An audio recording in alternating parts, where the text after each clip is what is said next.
3 years ago, in December of 2012, I decided that I wanted to get back into filmmaking. I had taken off about 2 years. A big part of that was that I was trying to pay off my credit card debts. I had been in debt for a long time, and I had finally gotten to a point where, everything was paid off and I had money in the bank. And I had been working on a novel and been working on a couple other things. I decided I wasn't done trying to make films. I think it was in November or December of 2012, I started writing scripts. Um, I wrote a bunch of sketches that were 2 minutes to 6 minutes long. I would just focus on writing scripts because if you want to get something, if you want to make a film, it's got to start with the script. Kept working on those, cranking them out, and then there were a couple of scripts that I was pretty happy with and I was okay with showing other people. After that, then I started looking for a director of photography. I put out a couple of Craigslist posts. I'm really glad that Scott Thiel answered the call. So he and I met. I started telling him what I wanted to do and started talking about what I've done and what I've learned. I was just really blown away by the stuff that he had worked on, and I just thought had a really good eye. We're chatting, and I tell him that I'm just doing this on my own. I don't have any backers. I don't have any investors. And he said, well, send me the scripts. Turned out that he lived in the neighborhood, Bridgeport, just like me. He was on board. So then after that, I started looking for actors and a location. There were a couple of actors that I'd worked with in the theater world, and I reached out to one of them. And the first person that I reached out to, he said that he couldn't, well, he asked me if I was a SAG signatory. Just trying to dip my toe back in the water and get back into filmmaking. I didn't know at the time that it's relatively simple for an independent film to get SAG signatory status so you can work with SAG actors. But at that point, I just wanted to get the thing made and I wanted to get it done as quickly as possible. And so he recommended somebody that he knew. So I reached out to Gavin Robinson, and I knew Gavin from Mariachi Theater, which is a theater company that I used to work with years ago. So I reached out to him, sent him the script, and he said yes. Around that time, I think it was January, I went to Sketchfest Chicago I think it was over at Stage 773. I saw a couple of shows there, and there was this one show with a young actress named Carly Mosley. So I saw her show. She's a writer actor. She's great. I mean, if you ever get a chance to work with her, she's just an awesome actor. So I reached out to her through Facebook because I didn't have her contact info or anything, and I found her pretty easily. So then I sent her the script, and I guess she liked it because she said yes. I had my cast. And actually, there was one other person that I brought on board, and I also knew her through Mariachi. Tina Teskey works with Famous in the Future, which is a sketch comedy group. And so yeah, I sent her the script, and she signed up. So after that, I had cast. Then next step was finding a location. The location for this film was going to be in a coffee shop. I mean, coffee shops are all over Chicago, so I figured it would be relatively easy. And there's this one coffee shop right around the corner from me that I really wanted to go to, and I really wanted to shoot there. Every time I went there, the manager wasn't there, and I mean, I don't have a lot of resources. I work 9 to 5, and I'm paying for everything out of pocket. Someone told me about Jackalope Coffee House. So I went over to Halstead, and I think it's at Halstead and 31st to go check it out.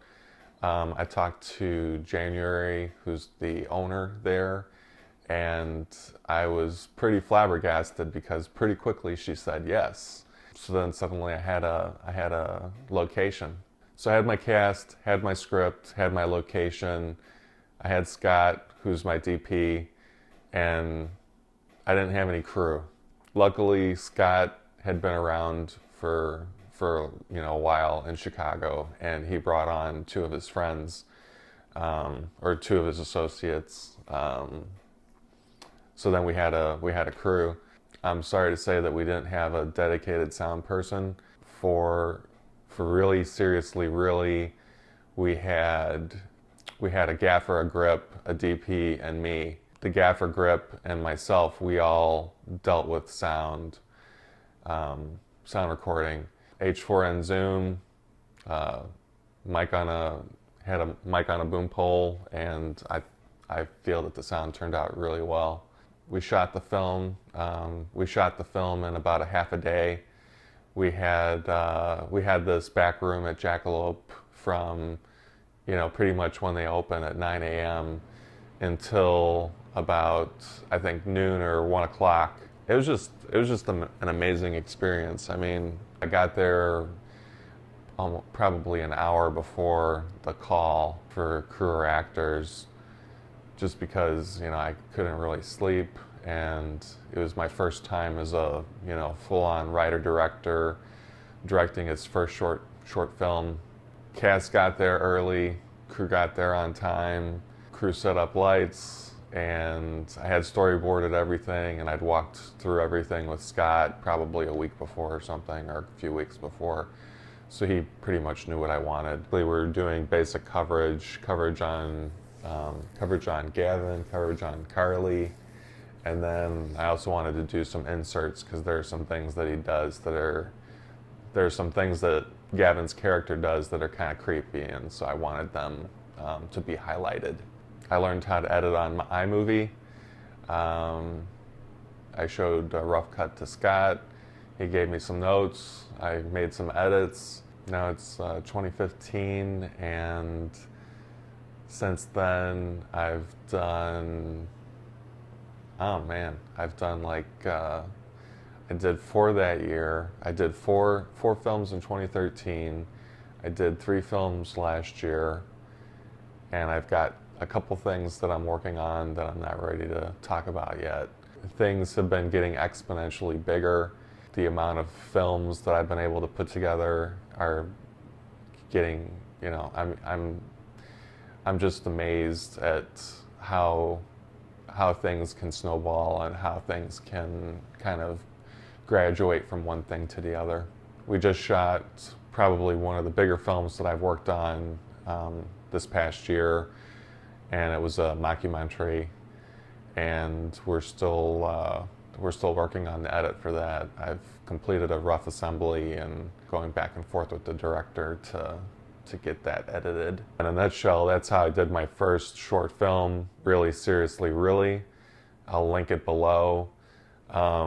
That film led me to do another short film that was kind of a one-off. Through a number of circumstances, I ended up doing 2 more films with that character. We've got 3 films with Gavin's character. You can see them all online for free. Last thing, I'd like to talk about a Kickstarter for Automatic at Sea.